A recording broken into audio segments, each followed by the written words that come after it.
Boa tarde, presidente Prudente, região. Aqui é o jornalista Cheslak Júnior com o programa Sentido Horário, que é transmitido de segunda a sexta-feira pela rádio Nossa FM 104.9. E você também pode nos ouvir pelo celular usando o aplicativo Rádiosnet. Curta a nossa página no Facebook, Portal Sentido Horário, acesse o nosso canal no YouTube e ative o sininho de notificações. Programa Sentido Horário, comente e compartilhe as nossas lives, anuncie conosco, mande a sua sugestão, pauta pelo WhatsApp 997125137. E aqui não tem fake, aqui é apenas news no programa Sentido Horário. E hoje a gente vai estar aqui com o nosso amigo de sempre aqui, um amigo pessoal, o Coronel Tadeu aqui. Eu conheci ele aqui na época do nosso saudoso Major Olímpio, aqui na época que eu trabalhava na assessoria de imprensa aqui do Sindasp, do Sindesp, que são sindicatos do sistema prisional.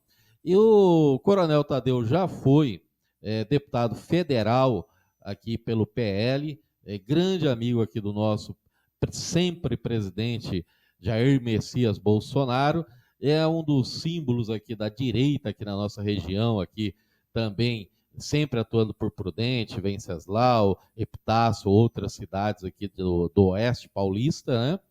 E a gente tem o prazer aqui de estar recebendo ele, já faz um tempinho, ele está agora como suplente aqui de deputado conosco, mas tem aí agora 2026, né? E com certeza a gente acredita que o Coronel Tadeu vai chegar lá conosco, né? Então eu queria dar o nosso boa tarde para todos os nossos ouvintes e também os telespectadores que estão nos assistindo através do YouTube. E vamos falar aqui com o Coronel Tadeu. Boa tarde, tudo bem, Coronel? Olá, Cheslak, tudo bem com você? Cheslak Júnior, grande jornalista aqui da região de Prudente. E olá também para todos vocês, patriotas brasileiros que acreditam nesse país. É um prazer estar com você, Cheslak. Nossa amizade vem lá de 2017, como você lembrou, né? Nós nos encontramos pela primeira vez quando você trabalhava ainda no Sindesp, e é uma alegria muito grande poder participar do seu canal, do seu programa Sentido Horário. Vamos lá. Mas, Coronel, eu queria que você falasse um pouquinho quem que é o Coronel Tadeu, vamos dizer assim, para o pessoal te conhecer de uma forma mais informal, vamos colocar assim, porque a gente faz uma brincadeira aqui, a gente fala, o pessoal quer te conhecer, quer saber se é casado, se está na pista, como é que tá, né? Então a gente quer saber quem que é o Coronel Tadeu, quantos filhos tem, onde se formou, o que que você faz, explica aí um pouquinho para a gente. Bom, então vamos lá.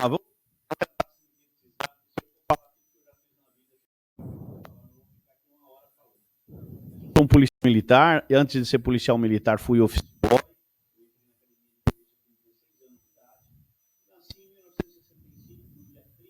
Setembro, portanto, daqui a algumas semanas vou estar fazendo aniversário. Anos.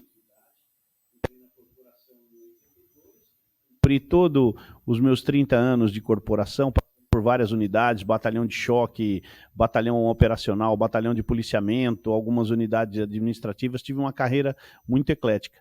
Sou formado em Direito pela Universidade de São Paulo, formado em Administração pela Universidade Mackenzie, formado em Educação Física pela Polícia Militar e piloto de helicóptero formado pelo Aeroclube de São Paulo. Você vê que não é pouco, hein, Cheslak?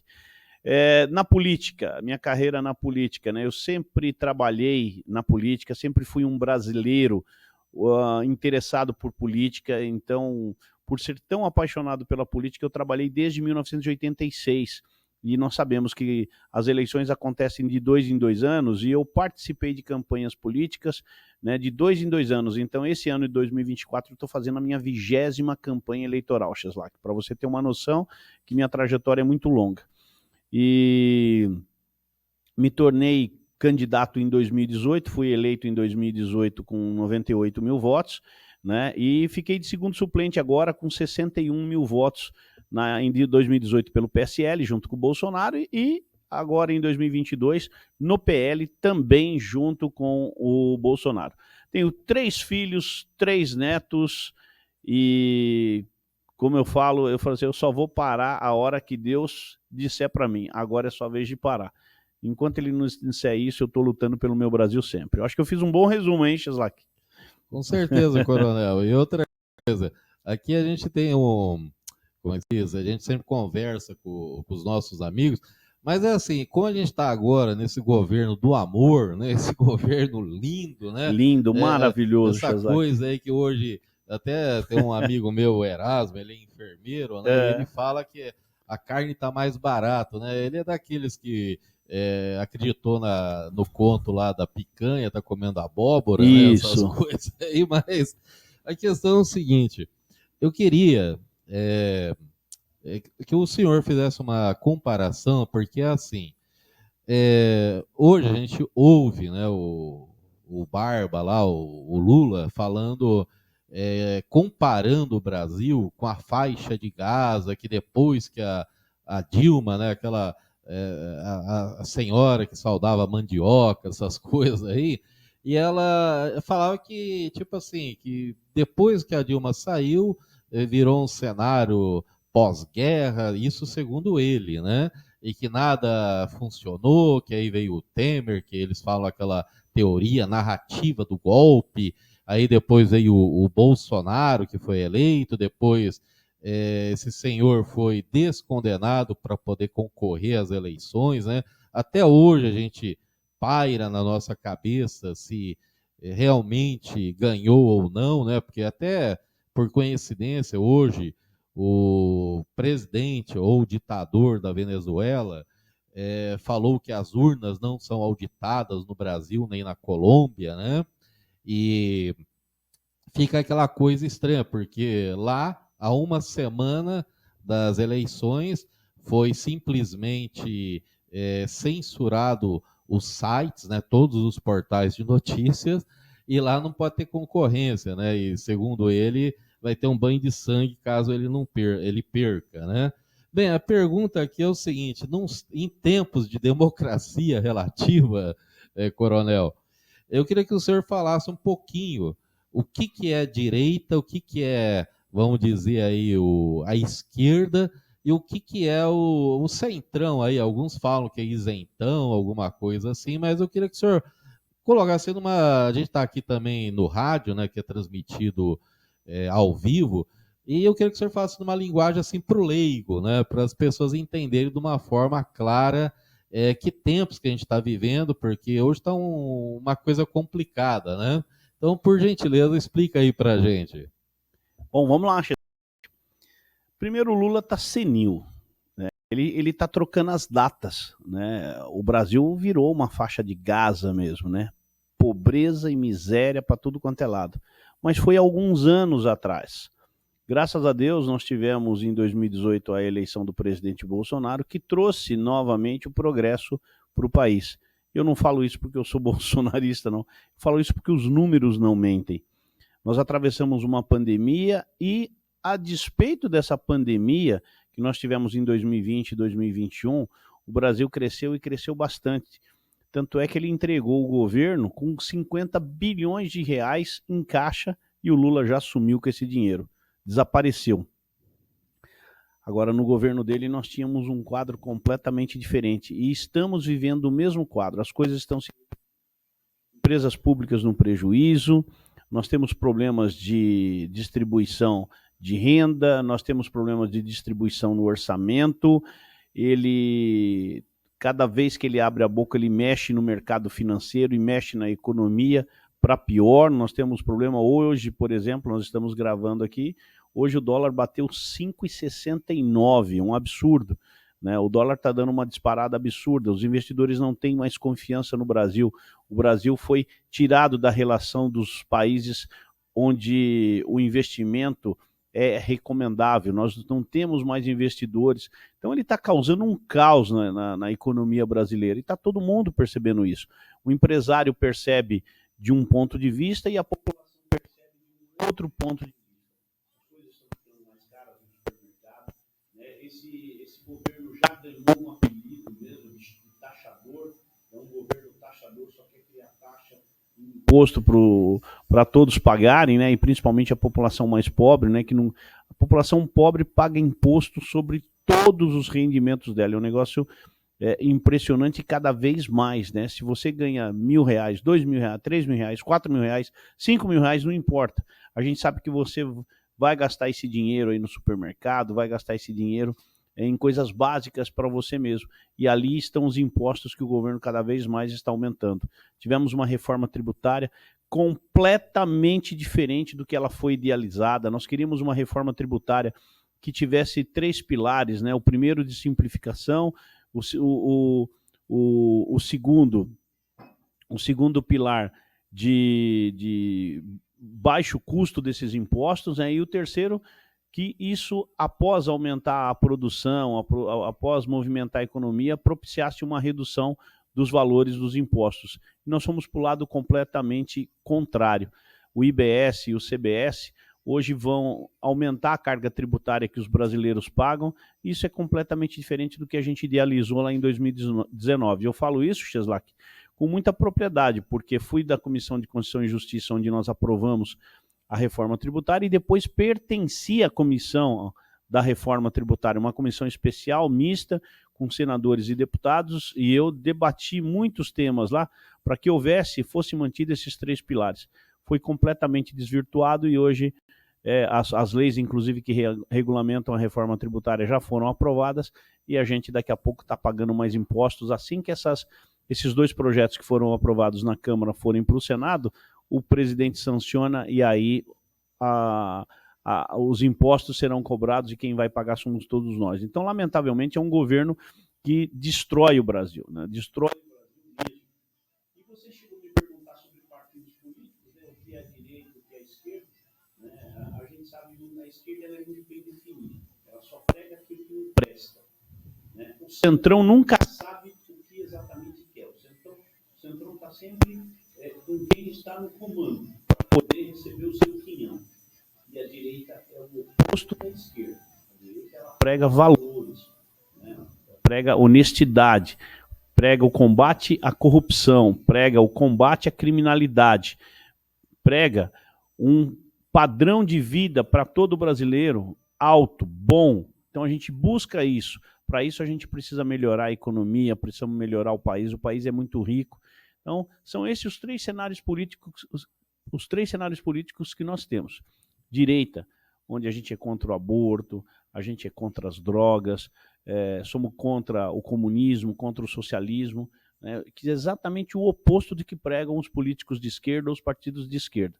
E o Centrão, gente, o Centrão, infelizmente, é onde quem está mandando, ele está sempre junto com quem está mandando. E a gente tem no cenário nacional, isso que eu vou falar aqui, é escancarado para todo mundo ver. Você pega aí, por exemplo, Partido Republicano, que diz que é um partido de direita, mas não é.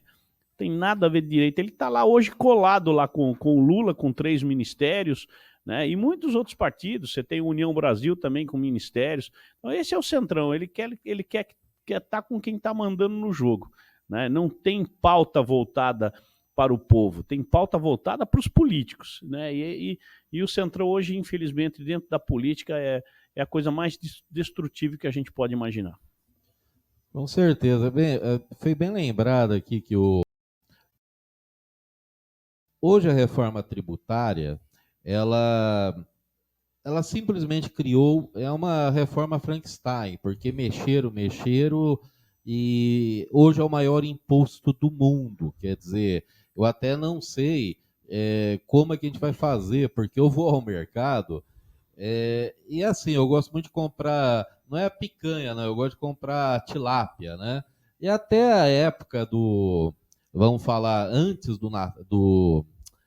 da Páscoa, eu ia comprar tilápia, tipo, por 22, 25. Hoje você não encontra por menos de R$ 50. Quer dizer, ela simplesmente dobrou de preço. A The Economist, que é uma revista especializada, diz que o Barba está levando a economia para o buraco. Quer dizer que o Brasil está num declínio, porque mesmo fazendo restrições, a gente tem ali o segundo Taxad, aí a gente vai ter praticamente um rombo de 28, 30 bilhões, né? Mesmo fazendo aí uma reserva. E hoje, assim, para mim, além de jornalista, eu sou formado em gestão pública. Para mim, quando a pessoa coloca imposto, imposto, imposto, é porque é incompetente, porque ele não sabe administrar e vai criando imposto e vai criando isso daí. Mas eu queria saber aqui com o coronel, tem uma questão hoje mundial, que é a questão aí da, vamos falar, direita, esquerda, e a gente tem visto recentemente aí na França, ficou uma coisa esquisita, porque ficou lá uma questão de três partidos, onde o Macron não governa, porque ele não tem a maioria, está praticamente três pessoas ali, três frentes, né, de política. Nos Estados Unidos, colocaram o Trump lá como condenado também, mas cá entre nós, o que ele fez de errado lá? Ele simplesmente saiu com uma prostituta, vamos colocar assim, né? Quer dizer, não fez nada assim de roubar, de coisa assim. E aqui com o presidente Bolsonaro, colocaram ele inelegível. Eu queria que o senhor falasse um pouquinho como o senhor vê essa questão de inelegibilidade. Lá nos Estados Unidos, são 9 pessoas no Supremo Tribunal, 6 são de conservadores e 3 progressistas, né? Lá, teoricamente, eles conseguiram liberar o presidente Trump para ser candidato, ex-presidente, para ser candidato novamente, né? O senhor acha que pode acontecer do presidente Bolsonaro ser novamente candidato ou com este STF que a gente tem, não tem chance? Como é que o senhor vê essa questão aqui no Brasil? Eu acredito na elegibilidade do presidente Bolsonaro, né? Elegibilidade. Acredito que ele pode se safar dessa punição que foi imposta, porque tem um recurso dele em andamento, né? E acredito que pode prosperar esse recurso, ele pode ter os seus direitos políticos devolvidos e acredito que ele vai estar nas urnas em 2026 como candidato a presidente pelo PL. Acredito muito nisso. Mas na política você sempre tem que trabalhar com vários cenários e várias probabilidades. E o próprio PL e mesmo o presidente Bolsonaro já trabalham isso para fazer a escolha de um candidato à presidência da República na eventual impossibilidade de ele não poder concorrer. E aí existem vários nomes nesse momento, né? Vários nomes se despontam. Mas eu ainda prefiro ficar com o plano A, viu, Cheslak? Prefiro ficar com o plano Bolsonaro para presidente em 2026, porque é possível que isso aconteça mesmo. A gente sabe que não é uma tarefa fácil, né? Os advogados terão um grande trabalho para fazer o convencimento dos juízes que vão analisar esse caso, mas como brasileiro, né, eu acredito muito que isso vai acontecer e acredito muito que o presidente Bolsonaro poderá estar nas eleições de 2026 novamente. E aí, se tudo correr bem, né, a gente vê pelos movimentos do presidente Bolsonaro, hoje, por exemplo, ele está no Rio Grande do Sul, se eu não me engano, na cidade de Jaguariúna, se eu não me engano, ou Caxias do Sul, eu não sei exatamente, não lembro agora, mas a agenda dele hoje dava conta de que ele estaria no Rio Grande do Sul, e está lá. Ele é um presidente que não parou de trabalhar, ele virou o ano de 2023, ele já se colocou na estrada, e a gente percebe que por onde ele passa, né, o número de brasileiros que o acompanham nas suas aparições e nessas visitas que ele vem fazendo por várias cidades do Brasil. É impressionante a popularidade dele, é impressionante o carinho que o povo tem por ele, e é impressionante o carisma que ele transmite para a população. Ele, sem sombra de dúvida, Cheslak, ele é um fenômeno da política.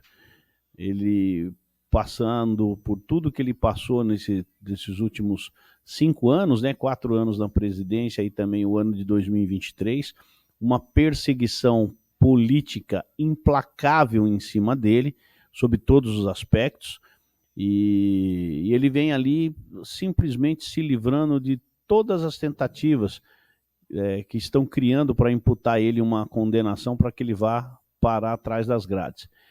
E não vão conseguir, porque a gente sabe que o presidente Bolsonaro tem uma atuação ilibada, tem uma reputação impecável, e não há nada que possa se falar de errado a respeito da vida dele, principalmente da vida política dele.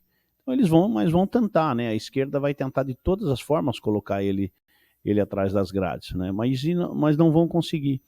E o povo está percebendo isso, o povo sabe que essa perseguição ela é ostensiva demais, ela é declarada, ela é muito transparente, e como não consegue achar absolutamente nada de errado, o povo praticamente se compadece com o presidente Bolsonaro, e ele passa a ser querido cada vez mais. Então, onde ele está indo, você vê que o número de pessoas só aumenta. Eu vi vídeos dele, dia de semana, uma multidão querendo acompanhá-lo, querendo tirar uma foto, querendo abraçá-lo.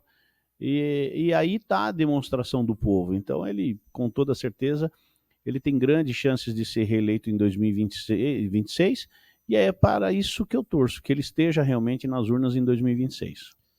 Correto. Pois, Coronel, a gente fala aqui, no meu conceito, democracia ela não é relativa, como algumas pessoas aí acabam falando, né? Que eu também não consigo entender como é que uma coisa pode ser relativa se ou você tem liberdade ou você não tem. A gente tem esse caso do 8 de janeiro, né? Que o presidente Bolsonaro não estava aqui. Bem, vamos falar logo. Existem presos políticos no Brasil. Se tem preso político, a gente não pode dizer que a gente está vivendo uma democracia.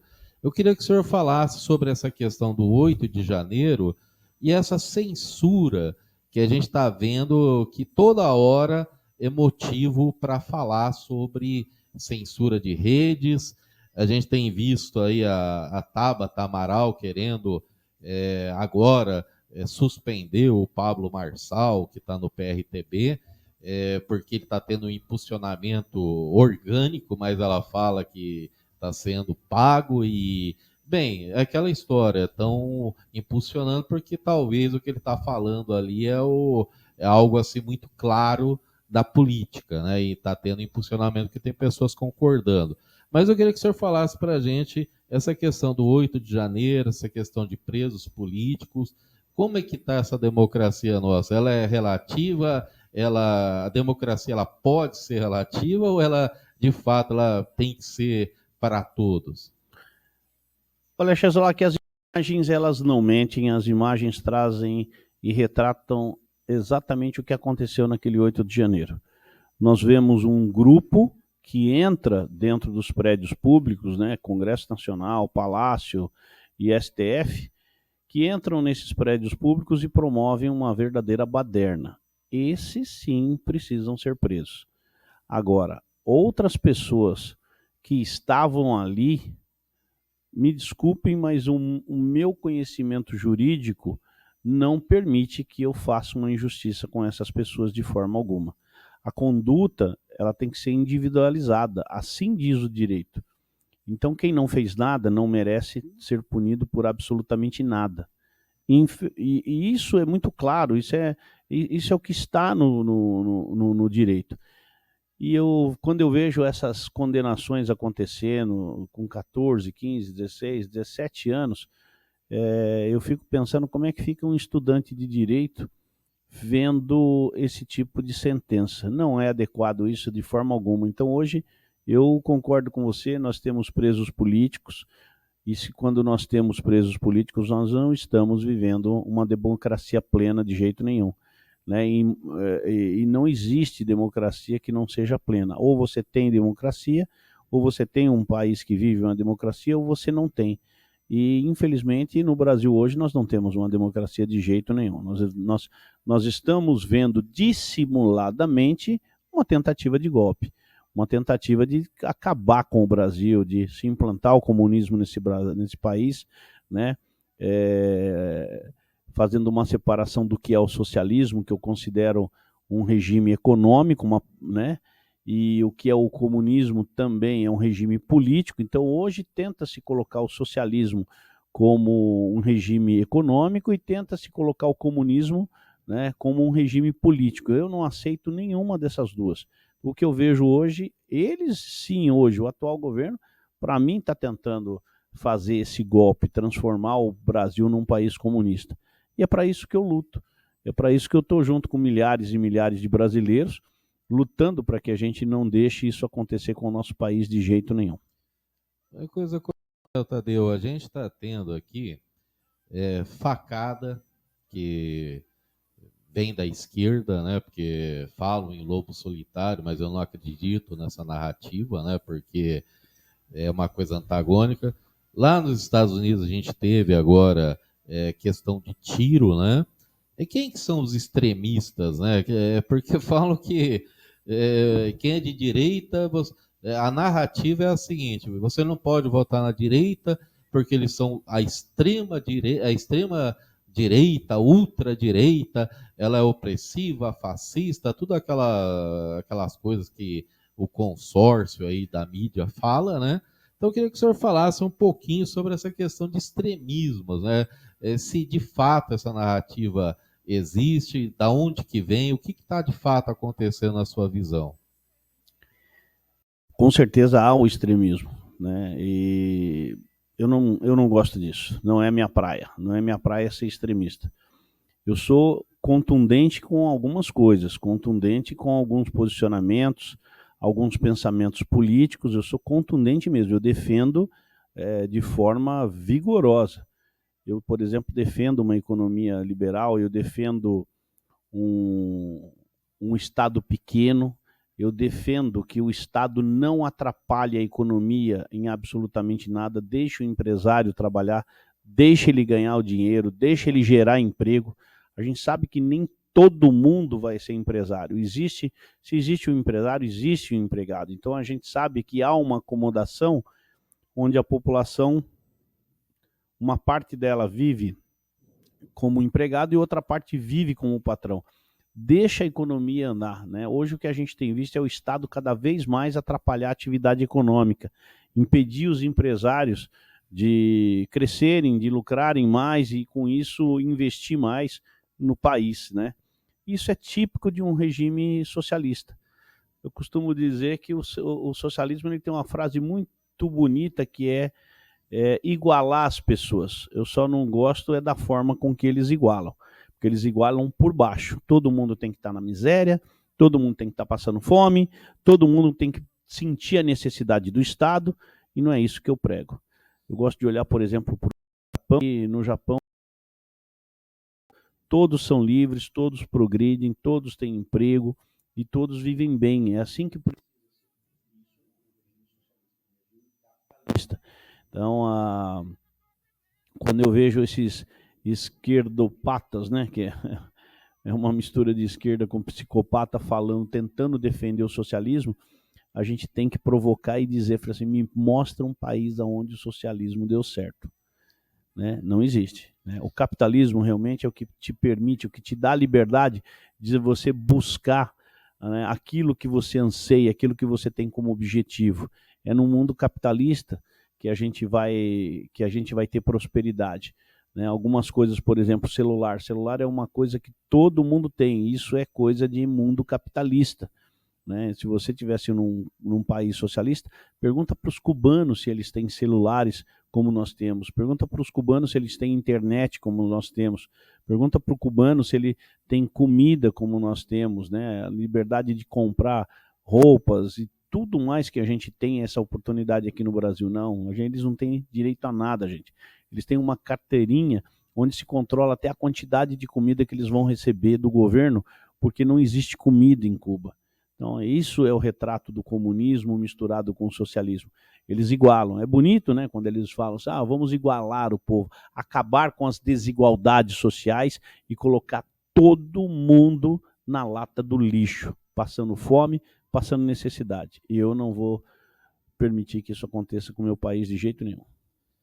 Com certeza, Coronel. Até tem aqui uma participação aqui de um amigo nosso aqui, que é o o Ariovaldo Antônio Rocha, ele fala: se hoje vivemos uma democracia relativa, é porque vivemos uma justiça relativa, né? Porque o negócio hoje está assim, só caçam quem é de direita, quem é de esquerda está tudo tranquilo, tem gente que foi comprovado que teve rachadinha, mas o pessoal passa pano, né? E é aquela história, até voltando um pouquinho numa pergunta anterior, tem gente que matou os pais e não recebeu 17 anos de sentença, né? Mas eu queria falar sobre o Oeste Paulista, estamos no ano de eleições aqui, 2024. Eu queria que o senhor falasse um pouquinho, como deputado, as emendas, as coisas que o senhor trouxe para a nossa região, e também falar um pouquinho das suas bandeiras, né? O que que o Coronel Tadeu defende. Bom, eu tive uma atividade parlamentar muito intensa de 2019 até 2022. E para a região do Oeste Paulista, foram mais de 35 milhões de reais em recursos.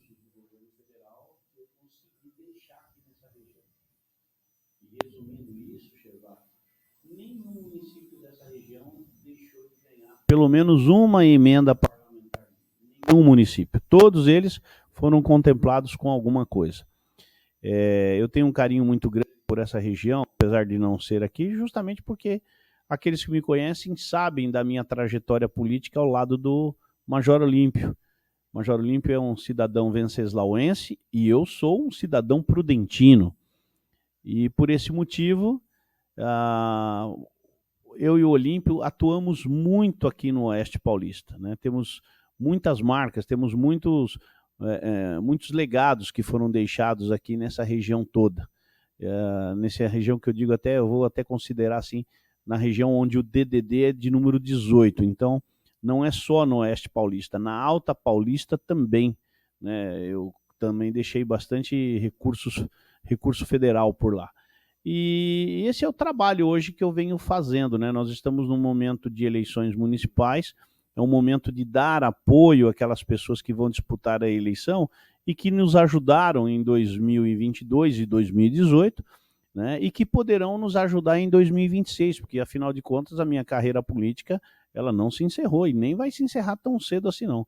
Costumo dizer que enquanto Deus não me chamar, né, eu estarei aqui presente com toda a energia possível para trabalhar politicamente em favor do povo, né? Então, como por exemplo emendas parlamentares que eu deixei no Hospital Esperança, que precisou muito no começo, né, antes mesmo até de ser credenciado pelo presidente Bolsonaro, eu já destinei emendas, né, e vou continuar fazendo esse trabalho para ajudar o povo do Oeste Paulista.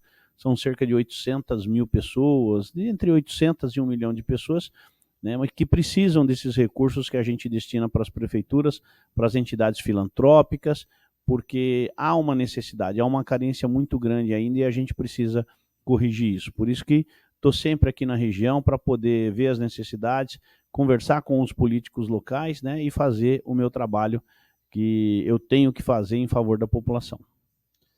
Com certeza. Eu queria pegar também, aqui o senhor é militar, vem da segurança, né? O Major Olímpio, inclusive, era filho de agente penitenciário na época.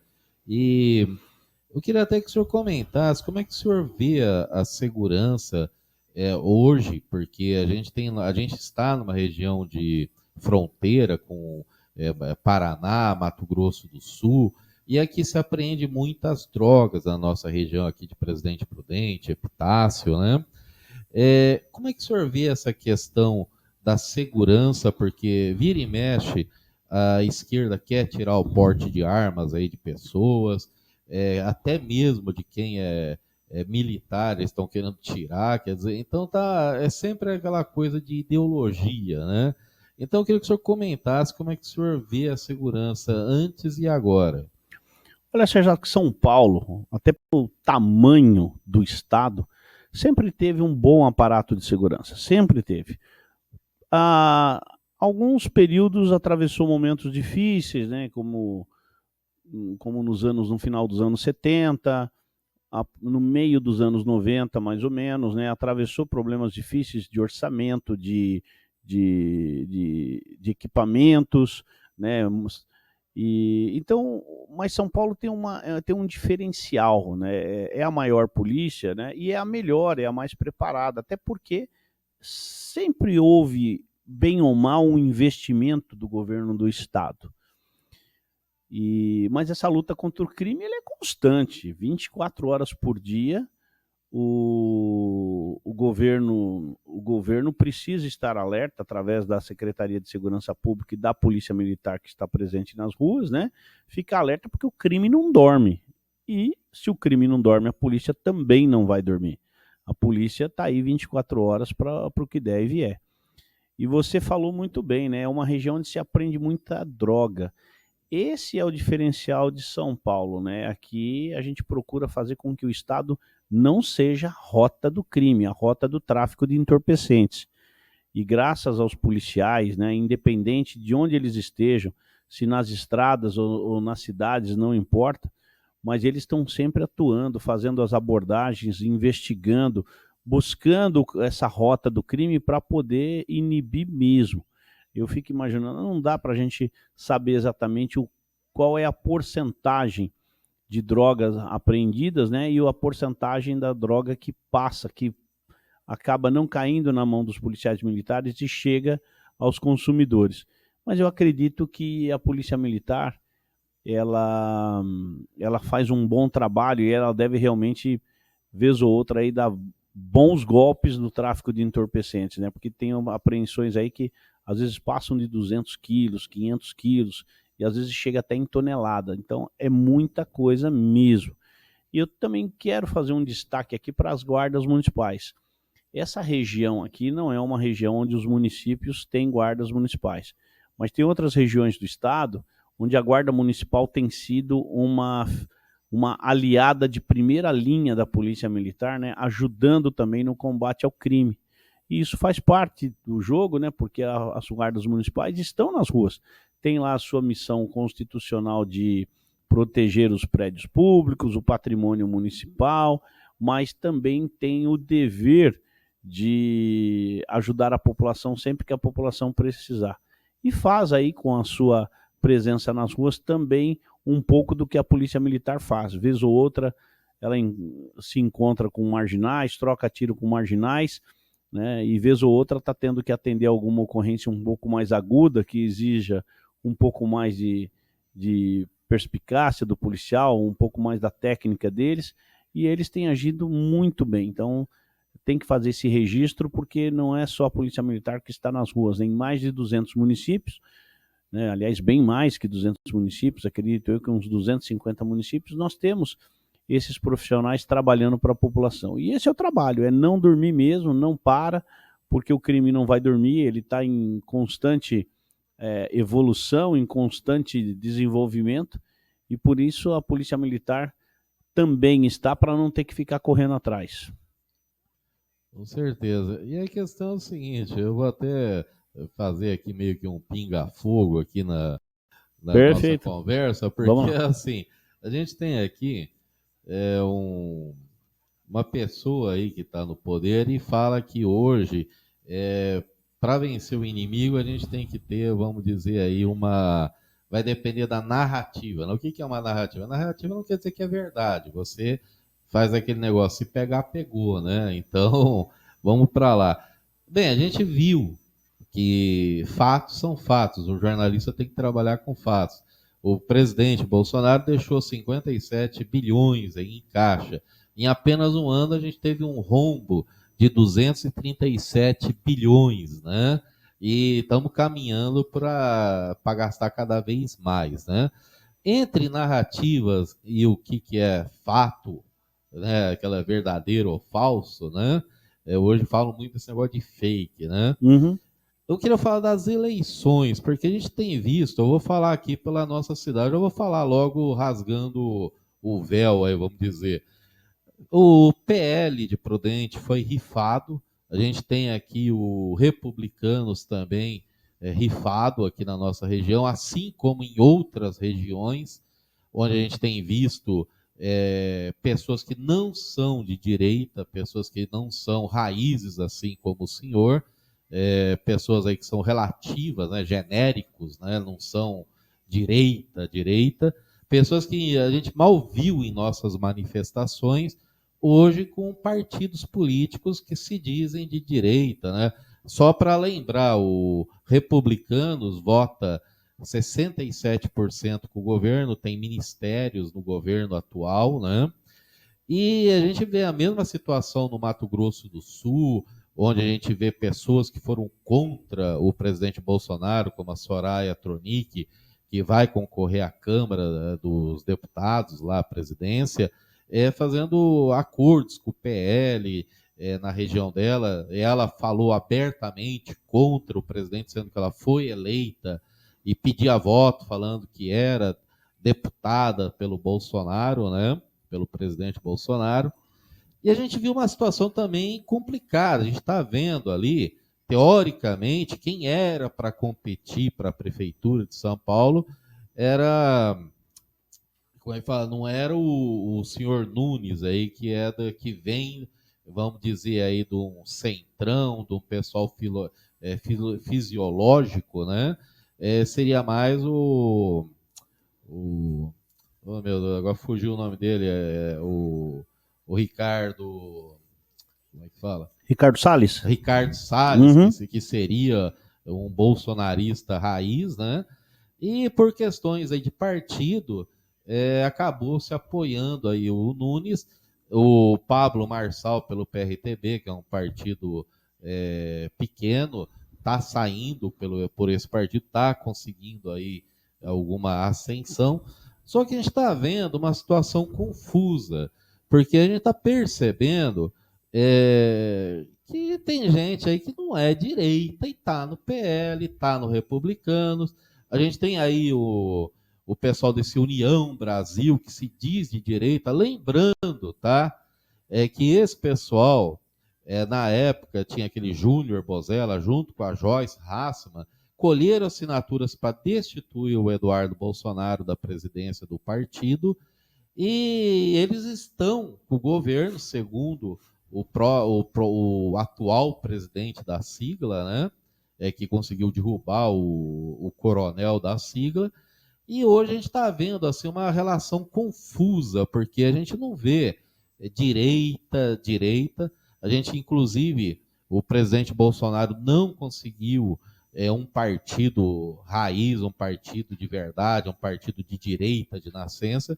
Aliás, a gente, depois que os militares saíram, a gente, infelizmente, tem visto disputas de esquerda contra esquerda, né? Ou 50 tons de esquerda, que é o que a gente tem visto. A gente não tem visto uma direita. E, inclusive, eu queria que o senhor falasse para a gente, na sua opinião, como é que se chegou nesse quadro, porque a gente está vendo que a gente não vai eleger gente de direita, a gente está elegendo aí pessoas relativamente em partidos que se dizem de direita, e está uma situação confusa e frustrante para quem é eleitor de direita, né?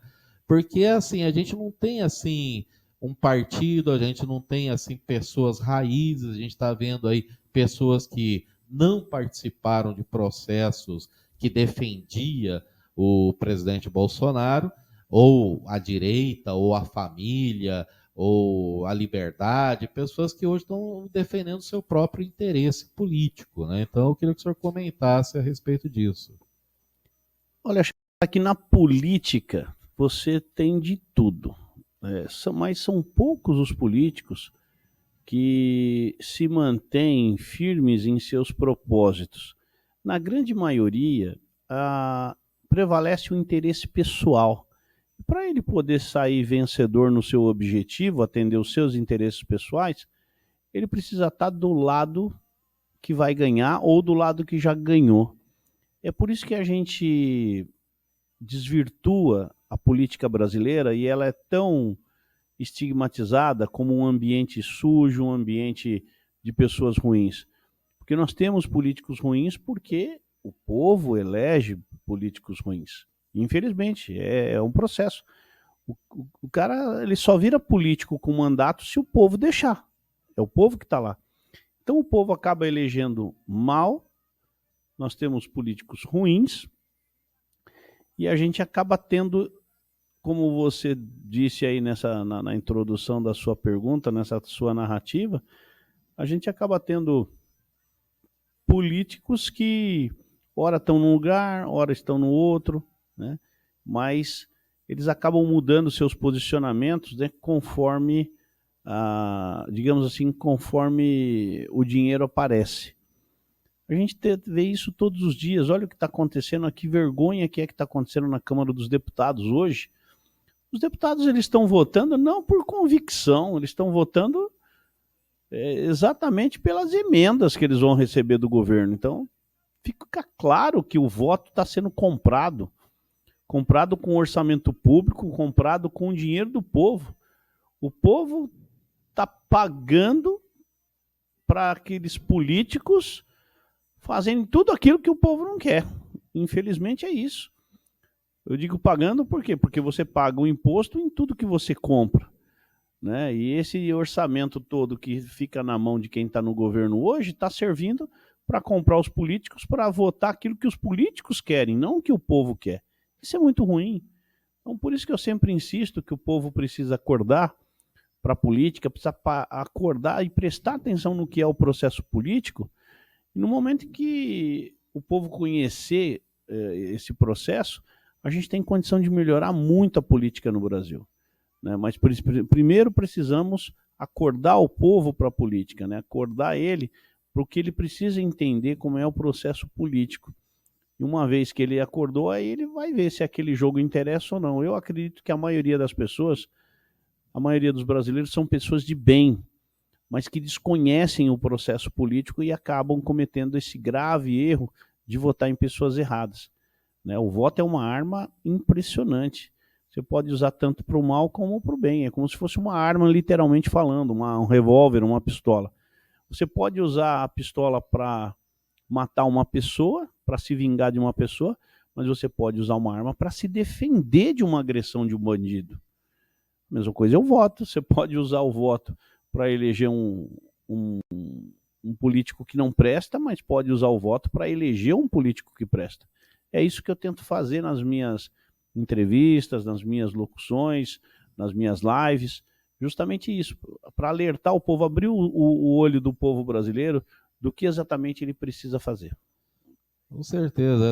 A gente tem visto lá em São Paulo o pessoal da União Brasil exigindo duas secretarias para apoiar a candidatura aí do Nunes, né? Então, isso a gente vê que a pessoa quer cargo, ela não quer servir a população, ela quer ser servido, né? Mas aqui na nossa região está tendo agora a questão aí de consulta para a implantação de colégios militares. É uma bandeira que a gente também tem defendido há muitos anos, né? Mas o Ministério Público já está atuando para que não aconteça isso aqui na nossa região. Eu queria que o senhor falasse um pouquinho o que são os colégios militares, padrão militar, né? E como eles funcionam e por que eles são importantes. Deixa eu falar que não é segredo para ninguém. Todo mundo vê que a escola pública quase que faliu, ou por que não dizer, né? Está quase falida a escola pública. Eu estudei em escola pública, né? E a minha grade curricular é bem diferente da grade curricular de hoje. O que a escola cívico-militar traz de importante quando ela é implantada é justamente resgatar alguns valores que se perderam ao longo do tempo. Que a gente volte a estimular no jovem a disciplina, a correção, a organização, o respeito e o aprendizado de alguns valores cívicos que foram perdidos ao longo do tempo.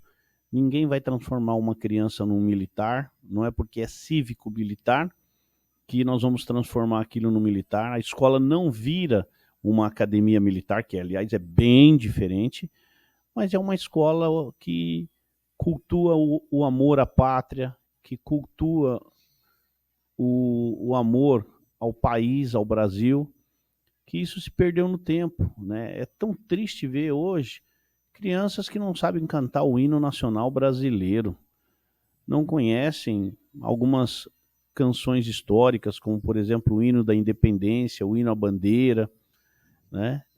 É claro que um militar, ele acaba conhecendo outros hinos, né? Nós temos um conhecimento muito mais profundo, né, do que é o militarismo. Então, mas isso não tem nada a ver com uma escola cívico-militar. E não há prejuízo nenhum para a grade curricular.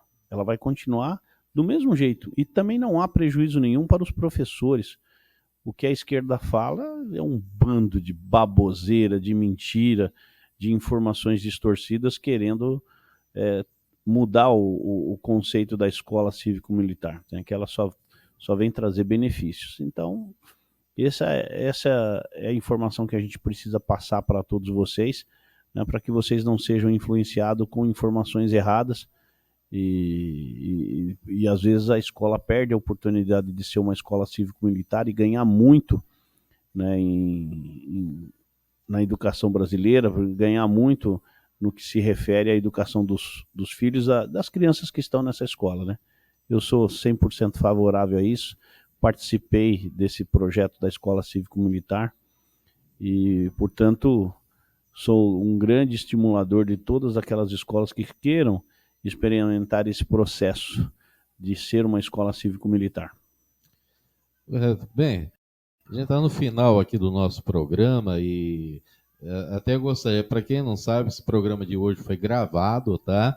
O Coronel Tadeu, ele falou que ia estar vindo para cá, para a região, coisa e tal. Uma outra oportunidade que os microfones vão estar sempre abertos aqui, o Coronel Tadeu. Ele avisando com um pouquinho de antecedência, a gente dá um jeito aqui de fazer ao vivo, porque eu já percebi que toda vez que ele vem aqui, o pessoal quer participar, interagir, quer estar junto aqui para estar conversando ao vivo com o Coronel Tadeu, né? Então eu gostaria que o senhor fizesse suas considerações finais aqui no nosso programa, no programa Sentido Horário, né? E já faço o convite antecipado, que o senhor sempre, passando por aqui, nos avisa e vamos continuar fazendo esse bate-papo, que tem sempre muita coisa para estar conversando. Tá certo, Chaslac. Obrigado, então, primeiro te agradecer pelo convite de estar aqui falando com os seus seguidores, para aqueles que acompanham o programa Sentido Horário. É uma alegria muito grande estar conversando com vocês sobre diversos assuntos, principalmente sobre política, porque eu acredito que o brasileiro precisa ser muito mais bombardeado sobre política do que está sendo, né? Precisa aprender mais sobre o processo político. E quero deixar as minhas redes sociais à disposição de todos vocês, gente. Se vocês puderem seguir o meu trabalho, eu falo muito de política mesmo, faço live todos os dias, eu tenho o Twitter, o Instagram, o Facebook e o YouTube, todos eles Coronel Tadeu, @Coronel Tadeu por extenso. E espero em breve, Chaslac, voltar aqui em Presidente Prudente, novamente me sentar aqui nessa cadeira e ser entrevistado por você, porque está sendo uma alegria muito grande, um prazer muito grande estar contigo. Te desejo boa sorte, que o Sentido Horário possa crescer ainda mais com esse canal de comunicação, que possa crescer não só na internet, mas principalmente aqui na região de Presidente Prudente, que você possa alcançar excelentes números. Parabéns pelo trabalho e muito obrigado. Eu que agradeço aqui a sua participação, Coronel, e a gente está sempre à disposição. Então, esse foi o programa Sentido Horário de hoje. Fique com Deus e até amanhã em mais um programa. Até mais. Tchau, tchau.